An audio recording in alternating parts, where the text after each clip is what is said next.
അപ്പസ്തോല പ്രവർത്തനങ്ങൾ 9-ാം അധ്യായം. സാവൂളിന്റെ മാനസാന്തരം. സാവൂൾ അപ്പോഴും കർത്താവിന്റെ ശിഷ്യരുടെ നേരെ വധഭീഷണി ഉയർത്തിക്കൊണ്ടിരുന്നു.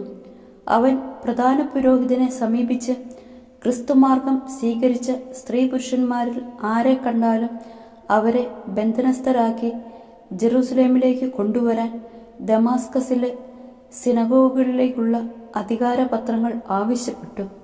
അവൻ യാത്ര ചെയ്ത് ദമാസ്കസിനെ സമീപിച്ചപ്പോൾ പെട്ടെന്ന് ആകാശത്തിൽ നിന്ന് ഒരു മിന്നലൊളി അവന്റെ മേൽ പതിച്ചു. അവൻ നിലം പതിച്ചു. ഒരു സ്വരം തന്നോട് ഇങ്ങനെ ചോദിക്കുന്നത് കേട്ടു: സാവൂൾ, സാവൂൾ, നീ എന്തിന് എന്നെ പീഡിപ്പിക്കുന്നു? അവൻ ചോദിച്ചു: കർത്താവേ, അങ്ങ് ആരാണ്? അപ്പോൾ ഇങ്ങനെ മറുപടി ഉണ്ടായി: നീ പീഡിപ്പിക്കുന്ന യേശുവാണ് ഞാൻ. എഴുന്നേറ്റ് നഗരത്തിലേക്ക് പോവുക. നീ എന്താണ് ചെയ്യേണ്ടതെന്ന് അവിടെ വെച്ച് നിന്നെ അറിയിക്കും. അവനോടൊപ്പം യാത്ര ചെയ്തിരുന്നവർ സ്വരം കേട്ടെങ്കിലും ആരെയും കാണായികയാൽ സ്തബ്ധരായി നിന്നുപോയി. സാവൂൾ നിലത്തുനിന്ന് എഴുന്നേറ്റു. കണ്ണുകൾ തുറന്നിരുന്നിട്ടും ഒന്നും കാണാൻ അവന് കഴിഞ്ഞില്ല. തന്മൂലം അവർ അവനെ കൈക്ക് പിടിച്ച് ദമാസ്കസിലേക്ക് കൊണ്ടുപോയി. 3 ദിവസത്തേക്ക് അവന് കാഴ്ചയില്ലായിരുന്നു. അവൻ ഒന്നും ഭക്ഷിക്കുകയോ പാനം ചെയ്യുകയോ ചെയ്തില്ല. സാവൂളിന്റെ ജ്ഞാനസ്നാനം. അനനിയാസ് എന്നു പേരായ ഒരു ശിഷ്യൻ ദമാസ്കസിലുണ്ടായിരുന്നു. ദർശനത്തിൽ കർത്താവ് അവനെ വിളിച്ചു. അനനിയാസ്. അവൻ വിളി കേട്ടു: കർത്താവേ, ഇതാ ഞാൻ. കർത്താവ് അവനോട് പറഞ്ഞു: നീ എഴുന്നേറ്റ് ഇറജുവീതി എന്ന് വിളിക്കപ്പെടുന്ന തെരുവിൽ ചെന്ന് യൂദാസിന്റെ ഭവനത്തിൽ താർസോസുകാരനായ സാവൂളിനെ അന്വേഷിക്കുക. അവൻ ഇതാ പ്രാർത്ഥിച്ചുകൊണ്ടിരിക്കുകയാണ്. അനനിയാസ് എന്നൊരുവൻ വന്ന് തനിക്ക് വീണ്ടും കാഴ്ച ലഭിക്കാൻ തൻ്റെ മേൽ കൈകൾ വയ്ക്കുന്നതായി അവന് ഒരു ദർശനം ഉണ്ടായിരിക്കുന്നു. അനനിയാസ് പറഞ്ഞു: കർത്താവെ, അവിടുത്തെ വിശുദ്ധർക്കെതിരായി അവൻ ജെറുസലേമിൽ എത്രമാത്രം തിന്മകൾ പ്രവർത്തിച്ചിട്ടുണ്ടെന്ന് വളരെ പേരിൽ നിന്ന് ഞാൻ കേട്ടിട്ടുണ്ട്.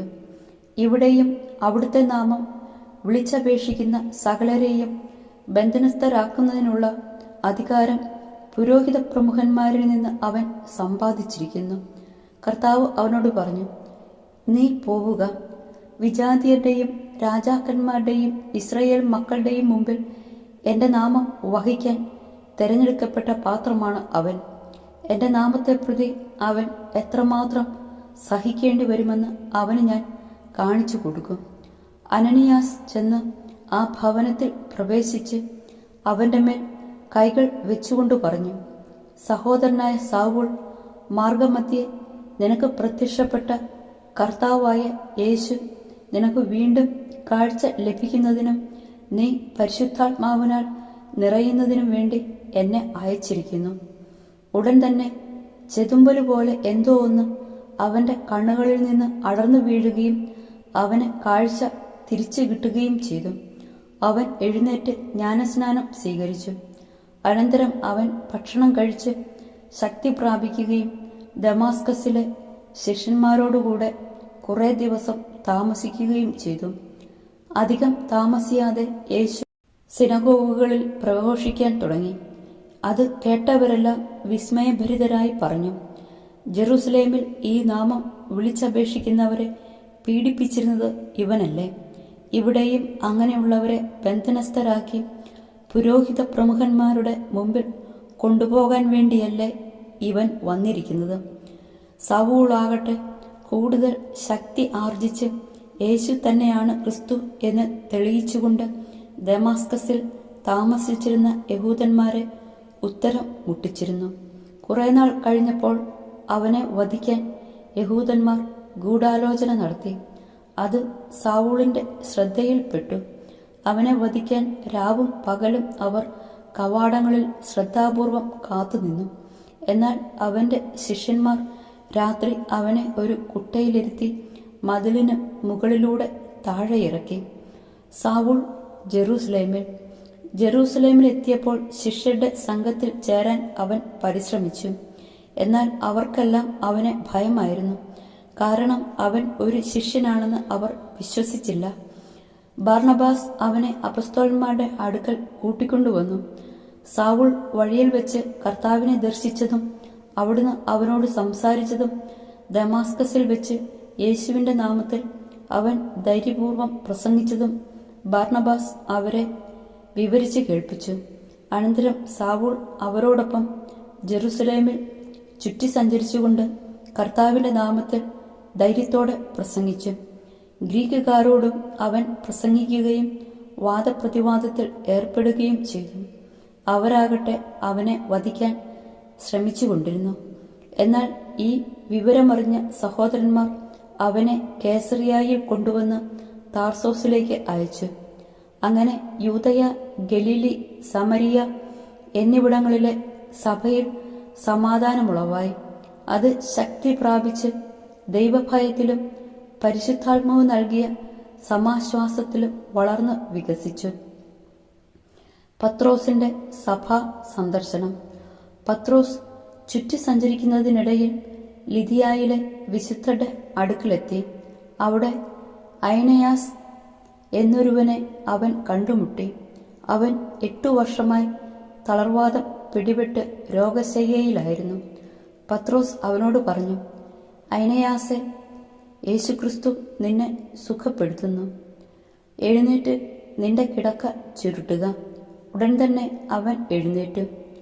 ലിദിയായിലെയും സാറോണിലെയും സകല ജനങ്ങളും അവനെ കണ്ട് കർത്താവിലേക്ക് തിരിഞ്ഞു. യോപ്പായിൽ തബിത്ത എന്നു പേരായ ഒരു ശിഷ്യ ഉണ്ടായിരുന്നു. ഈ പേരിന് മാൻപേട എന്നാണ് അർത്ഥം. സൽകൃത്യങ്ങളിലും ദാനധർമ്മങ്ങളിലും അവൾ സമ്പന്നയായിരുന്നു. ആയിടെ അവൾ രോഗം പിടിപെട്ട് മരിച്ചു. അവർ അവളെ കുളിപ്പിച്ച് മുകളിലത്തെ നിലയിൽ കിടത്തി. ലിദ യോപ്പായുടെ സമീപത്താണ്. പത്രോസ് അവിടെയുണ്ടെന്നറിഞ്ഞ് ശിഷ്യന്മാർ 2 പേരെ അയച്ച് താമസിയാതെ തങ്ങളുടെ അടുത്തേക്ക് വരണമെന്ന് അഭ്യർത്ഥിച്ചു. പത്രോസ് ഉടനെ അവരോടൊപ്പം പുറപ്പെട്ടു.